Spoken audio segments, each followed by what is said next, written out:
Bismillahirrahmanirrahim. Alhamdulillah wassalatu wassalamu ala Rasulillah wala haula wala quwata illa billah ma ba'd. Ini adalah mata kuliah ilmu rijal al-hadis, ilmu rijalil hadis. Mata kuliah ini SKS-nya 4. Artinya kita harus memenuhi 28 pertemuan. Silakan dibaca di RPS-nya. Ini sambil saya highlight beberapa hal. Jadi nama mata kuliah adalah ilmu rijalul hadis. SKS-nya ada 4 untuk semester 3. Capaian yang ingin dicapai dari mata kuliah ini adalah pertama, mahasiswa mampu memahami ilmu rijalul hadis beserta kaidah-kaidah penting dalam ilmu tersebut. Jadi nanti akan ada kaidah-kaidah terutama dalam kaidah ilmu al-jarah wa ta'dil, ilmu yang spesifik untuk membahas mengenai penelitian terhadap seorang rawi. Nah, itu nanti ada kaidah-kaidahnya, bagaimana meneliti seorang rawi dan bagaimana bisa menyimpulkan nanti status rawi tersebut dari sisi periwayatan. Itu bagian dari teori dari ilmu ini. Nanti kita akan ada slide-nya, nanti saya akan jelaskan slide-nya, dan saya harap dengan semua bisa memahami dan bisa menguasai sehingga nanti kemudian bisa mempraktekkan. Ya. Jadi bagian ini, bagian mengenai kaidah ini nanti ada bagian teori dan ada prakteknya. Sebagian separuh teori, separuh dengan praktek. Prakteknya nanti adalah praktek penelitian rawi. Kemudian yang kedua, mahasiswa mengetahui referensi dalam ilmu rijalul hadis, biografi penulis, metodologi dan karakteristik masing-masing. Jadi nanti ada banyak kitab yang menjadi rujukan dalam ilmu ini. Yang kitab itu tentunya akan menjadi rujukan utama yang akan selalu kita rujuk, yang menjadi pegangan kita ketika meneliti sebuah hadis, terutama meneliti mengenai status rawinya. Nah, itu bukunya sangat banyak sekali ya, puluhan buku. Nanti kita akan kategorikan sesuai dengan kategori tertentu dan kemudian kita berharap kita bisa memahami metodologi masing-masing dari penulis tersebut dan juga biografinya sehingga kita bisa menggunakannya dengan baik, bisa mengambil manfaat dari kitab tersebut dalam penelitian rawi. Yang ketiga, mahasiswa mampu mengaplikasikan ilmu rijalul hadis dengan melakukan penelitian perawi hadis secara kritis dan ilmiah. Nanti bagian terakhir dari mata kuliah ini adalah mahasiswa harus melakukan penelitian secara utuh ya terhadap sebuah hadis. Itu menjadi salah satu tugasnya nanti. Baik, bisa dilihat itu di RPS-nya. Pertemuan pertama adalah SAP, kontrak belajar dan pengantar. Pertemuan kedua, bahasan awal mengenai ilmu rijalul hadis dan hal seputarnya, definisi, objek kajian, cabang ilmu, urgensi ilmu rijalul hadis.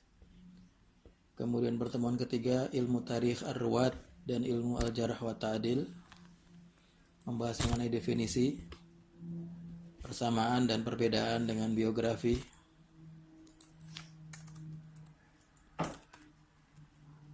Kemudian topik pembahasan dan konsep ilmu tarikh ruwat dan problematika seputarnya. Pertemuan keempat, istilah dan kaidah penting dalam ilmu al-jarh wa ta'dil dan problematika seputarnya, istilah dan kaidah penting dan kemudian problematika yang muncul dalam penelitian ilmu al-jarh wa ta'dil. Pertemuan kelima sudah mulai memperkenalkan mengenai klasifikasi kitab-kitab rijalul hadis. Klasifikasinya ini banyak, ada yang berdasarkan generasi atau tabaqat, ada berdasarkan kualitas rawi. Kualitas itu artinya rawi thiqah atau rawi dhaif. Jadi ada kitab-kitab yang khusus membahas rawi-rawi yang thiqah, ada kitab-kitab yang khusus membahas rawi-rawi yang dhaif. Kemudian klasifikasi rawi rawi hadis kitab tertentu, klasifikasi berdasarkan rawi kitab hadis tertentu. Jadi itu kitabnya membahas mengenai perawi dalam kitab hadis tertentu secara spesifik, mungkin misalnya Sahih Muslim saja atau Sahih Bukhari saja dan seterusnya. Kemudian ada klasifikasi lain nanti kita akan lihat ini, karena dia klasifikasinya tidak, atau jenis kitabnya tidak banyak, maka kemudian kita ambil beberapa. Kemudian metode menggunakan kitab tersebut dalam penelitian hadis. Jadi bagaimana cara menggunakannya dan problematika yang muncul seputarnya. Ini barangkali nanti bisa beberapa pertemuan, mungkin 2 pertemuan. Tapi karena kita semester pendek, nanti kita akan ringkas ya ini. Barangkali 1 pertemuan selesai. Pertemuan ke-6, aplikasi penelitian rijalul hadis. Jadi latihan untuk meneliti rijalul hadis, metode, langkah-langkah, praktek penelitian. Pertemuan ke-7, praktek penelitian rijalul hadis pertama. Ini praktek yang pertama. Pertemuan ke-8, praktek yang kedua.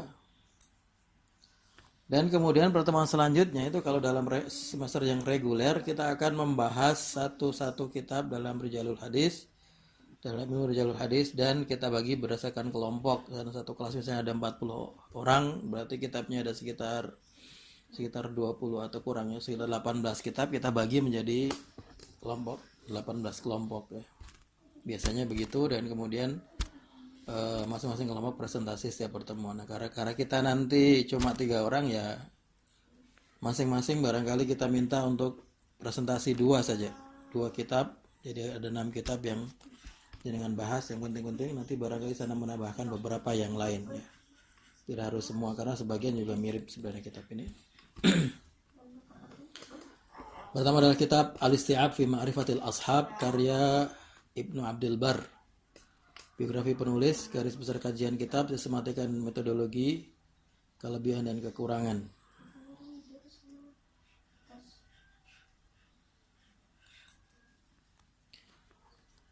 Kemudian kitab Ma'rifatus Sahabah karya Abu Nu'aim Al-Asbahani.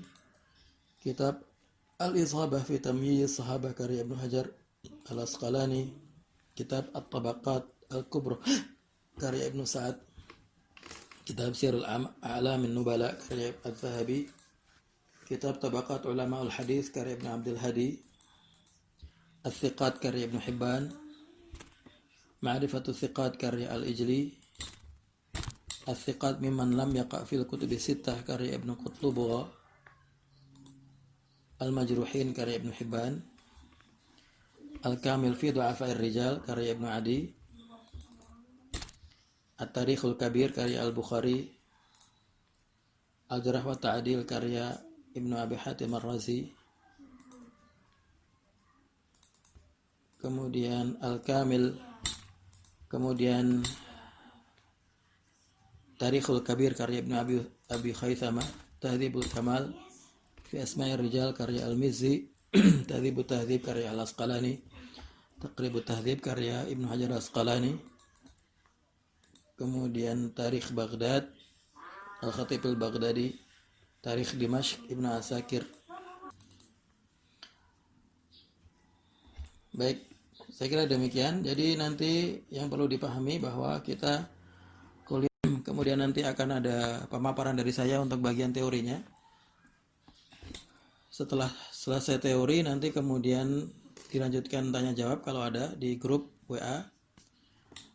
Nah, ketika nanti sampai pada latihan, maka jenengan akan mengerjakan latihan-latihan tersebut. Kemudian mempresentasikan latihannya. Setelah itu kita masuk di presentasi kitab. Nanti dengan itu maka kita akan menyelesaikan mata kuliah ini. Karena saya lihat memang semuanya belum pernah mengambil mata kuliah ini ya. Kalau misalnya saya ringkas begitu saja, cuma saya kasih tugas, ya kasihan jenengannya karena tidak pernah mendapatkan mata kuliah ini. Saya berharap walaupun waktunya tidak terlalu banyak, tidak terlalu maksimal, tidak seperti semester yang reguler, tapi kita tetap mempunyai pemahaman yang basic lah ya mengenai ilmu rijal al-hadis ini, sehingga nanti itu bisa menjadi bekal jenengan ketika sudah lulus dari prodi ilmu hadis ini. Demikian, nanti kalau